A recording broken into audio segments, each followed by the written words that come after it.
stopping by Cross My Heart Ministry, and welcome to this edition of Martha Monday. This week I'm going to share one of our family's favorite recipes with you.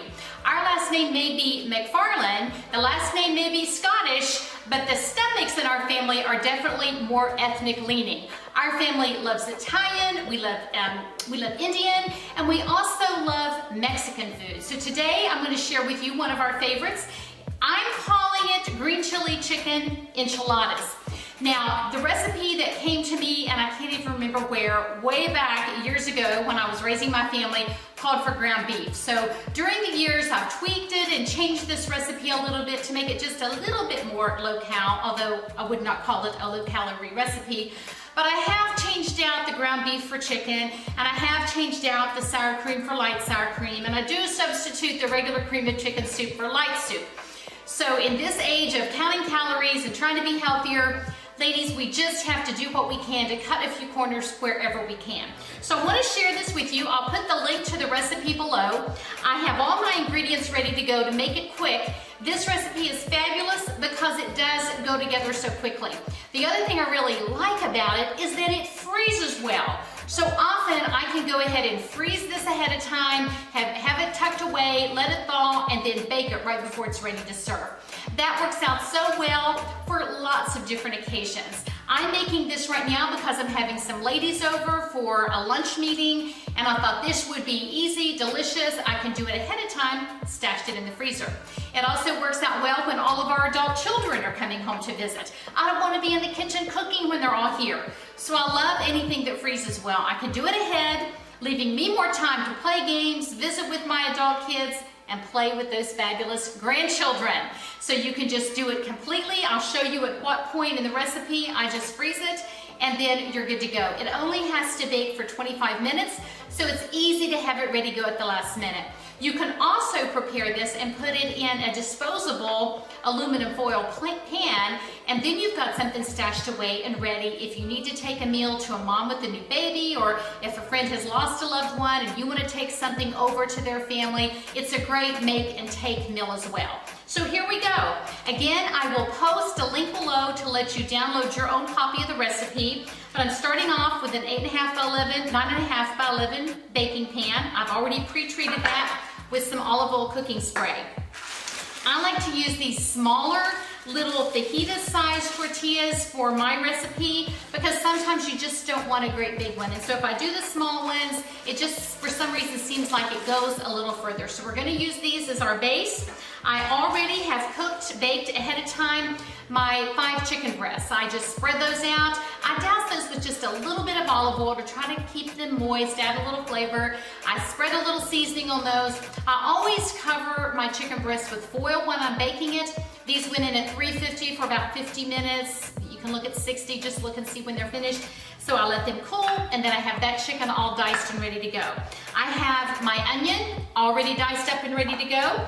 I bought sharp cheddar cheese. You can trade out a variety of cheeses. If you like Monterey Jack, you can even use mozzarella in this. I like cheddar, and I like the sharp cheddar, but any kind of cheese will really work. I also, it calls for shredded cheese, just FYI, I always like to buy my cheese in a chunk and then grate it myself. Someone told me this, and I checked the ingredients to confirm. They add something to shredded cheese to keep it from caking up and clumping up. I think it's something called sulfate. Well, my recipe doesn't call for sulfate, so I don't want any added to sulfate in my recipes. So I like to just buy the chunk cheese and then grate my own. So I have that all ready to go. We're gonna add some chili seasoning. I already have, this is for my topping. I'll get to that in a moment, but there's sour cream, my cream of chicken soup, my green chilies. And again, I chose to use that light sour cream. So here we go. It assembles very, very quickly. And what I like to do, rather than assembling each enchilada one at a time, rolling up and putting it in there, what I like to do to save time is just go ahead and spread them all out. When you have lived on this planet as long as I have, and I'm sure you do the same thing, we're always as moms looking for some shortcuts to make things just go a little faster in our lives. And so I have determined that if I just do all these out, instead of doing each ingredient at a time, I just like to go through and I'll put all of my chicken on each enchilada.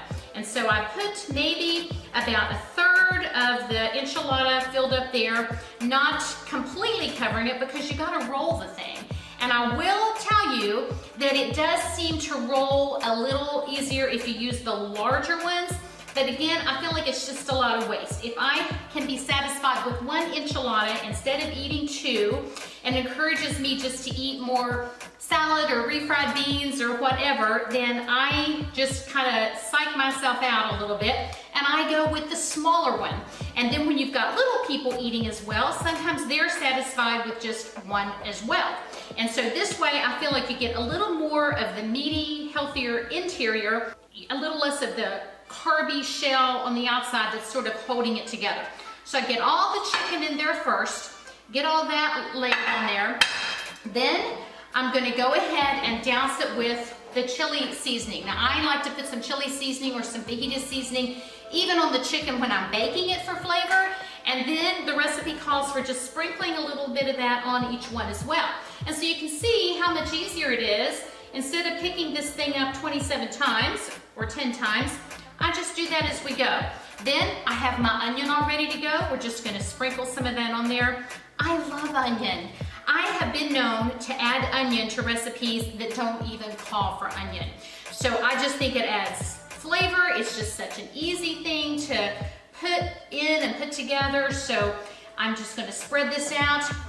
When I serve this recipe, there are a lot of fun, easy side dishes to go together with it. I just like to buy refried beans in the can. That's easy. I just dump those on the stove, warm them up. Sometimes it takes a little bit of water to keep them from getting scorched. Usually when I put those in a bowl on the table, I'll sprinkle on a little shredded cheddar cheese on top just to make it look kind of pretty. Rice goes well with this recipe as well. And then of course chips and salsa. You can't do a Mexican meal without chips and salsa.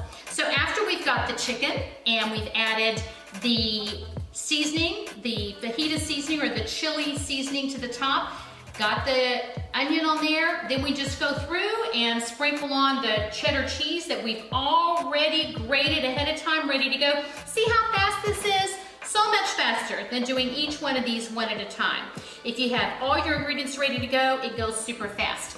Now, you're gonna need to reserve some cheese at the end because after we put the topping on, we're gonna add that cheese on top, but we're gonna bake it first. So after we get all these rolled up, and so the little small ones, there's not much left to roll, but I put those in here this direction.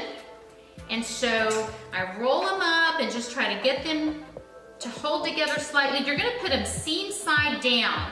And the seam side down seems to keep them from unwinding in the pan.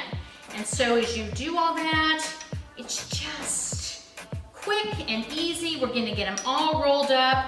I usually, when I make this recipe, I have enough to do more than just one pan for the recipe. So depending upon how generous and liberal I get when I start spreading in the chicken and the onion and whatever's left over, I just try to make it work. And if there are leftovers and it just doesn't fit, then I'll make myself a taco salad for lunch the next day. So I have this ready. There are 4 of those in there, as you can see. I've got a couple of extra ones, and so after I film today, I'm gonna probably have enough left to do another small pan of enchiladas. That's why I love this, because it makes such generous toppings.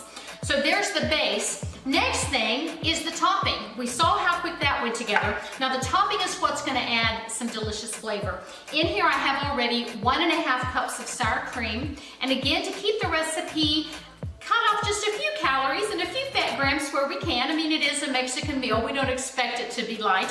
I use the light sour cream. I already have the lids off of my cream of chicken soup, so we're gonna dump in 1 can of that. And again, I use the light version just to make it, just to shave off a little bit of calories. We just kind of help where we can. So I've got all that in there. And then the ingredient that gives the recipe its name, these green chilies. And this is 1 can of green chilies. It's 4 ounces, and these are already diced up for us. So again, just dump that right in there.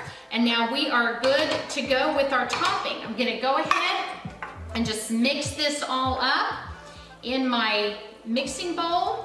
And when we get this all mixed well, this is going to add just a delicious flavor to our enchiladas. I'm gonna get it mixed up really good. When you spread this over the top of your enchiladas, the thing you're gonna wanna be sure that you look to do is make sure all the little corners of your tortilla shells that are sticking up, that they all get saturated with some of the delicious topping. Because any of those edges that are sticking up, when they bake, they're gonna get just a little too crispy, they'll get a little hard in the baking, but if they're covered with this wonderful topping, it's going to keep them moist, it's gonna bake on there, and they're not gonna be crunchy, they're gonna taste just like they're supposed to taste.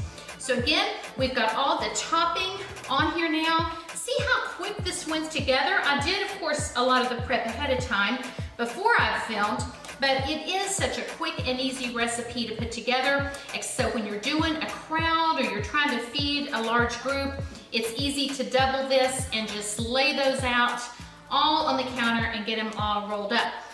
Also, if you've got all your family in, your kids, your grandkids, your daughters-in-law, your sons-in-law, whoever, it's easy to get an assembly line going. So mom doesn't have to be the one in the kitchen doing everything. Bring your teenagers in and say, you're in charge of the tortillas, you do the chicken, you do the chili pepper, you do the onions, you do the cheese, you do the rolling, and voila. Henry Ford has nothing on us. We can get that assembly line going, get this thing put together quickly. So here you go. There's what that looks like, the green chili chicken enchiladas. We'll put this in the oven at 350, a preheated oven. We will bake it for 15 minutes, take it out, spread some of the cheese on top to help that, so that it'll melt, and then pop it back in there for another 10 minutes.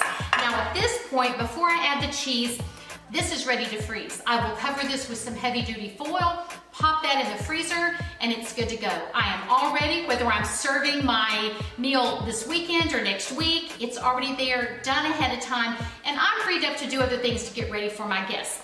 You add again, some refried beans, add some rice, add some chips and salsa, make a big salad, and you are good to go. So until next time, I'm Laura McFarland. This is Cross My Heart Ministry. Let me know if you try my recipe, or leave a message below and let us know what is your favorite recipe to put in the freezer to bake ahead of time when you have guests. Thanks so much for stopping by. I hope you enjoy this recipe, and I want to thank all of our loyal subscribers for watching and commenting and liking our videos. It's such an encouragement to us. And if you're not yet a subscriber, it's so easy. All you need to do is click that big red subscribe button. You do have to have a Gmail account to do that, and then you won't miss a single episode. You will automatically get an email each time we post a new video. We appreciate you so much. Happy cooking, happy fellowshipping with your friends and your family. There's nothing better than a good meal to create a sense of warm hospitality and fellowship. So stay blessed and stay loving on people in the name of our Lord Jesus Christ. Thank you so much for watching, and we'll see you on Friday for our next episode in our weekly Bible study. I'm Laura McFarland, and this is Cross My Heart Ministry.